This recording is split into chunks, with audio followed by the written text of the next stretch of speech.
Now that you've seen section 1, if you haven't, you should. We can move behind the scenes of bridge design. In the next couple minutes, we will be talking more about the ideas and concepts that an engineer has to consider before actually starting to build a bridge. This section won't give you the recipe for a winning bridge, but it will help you ask good questions to give you a better perspective on designing your Balsawood bridge. It is important to ask questions about what affects the strength of a bridge, because understanding how a bridge can and will fail will allow you to design a bridge that can hold a great amount of weight. During the testing, the loading mechanism works in the following manner. We place the plywood platform in the area provided in the bridge. This platform is attached to a hook, from which a chain and a bucket hang. Once the platform is placed, the lever is slowly opened, allowing the lead shot to fall into the bucket. The lever will be kept open until clear failure or complete failure happens. Now you've seen the type of load that your bridge will have to hold. With this one piece of the puzzle, you can start thinking about what type of design is going to hold the highest load before breaking. So, now think about the material you will be using. Wood, more specifically balsa wood. Observe and think about the properties of the balsa wood that you have in your hands. Start to play with it, and start imagining how that piece of balsa wood will react under the load during the competition.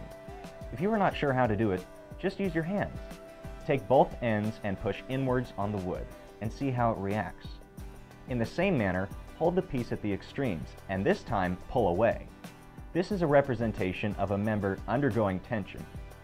Unfortunately, I can't tell you more than these two basic concepts, but think hard and see which case, tension or compression, will be helpful when designing the strongest bridge. Remember, you can't push on a string. Once you understand the concept of tension and compression in the members, you will have to think about the joints.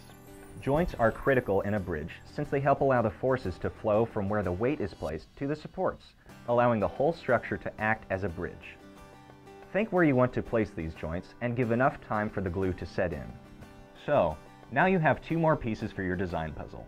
Next, you need to find a way to put all the pieces together, but you might wonder how.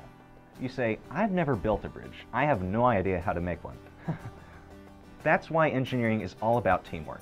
You can work with a partner and start brainstorming ideas of how to place all the members and joints in your bridge so it will hold the load, but still doesn't weigh a lot. Look for bridge designs using Google. Play with some cables and start seeing how you could put everything together. Think about old structures around you and observe the shapes that are being used. Now, with all the knowledge engineering team members have gathered from analysis and materials, design can start. Just remember, in this case, the load and the load placement will define the type of bridge you design. And don't forget, you can't push on a string.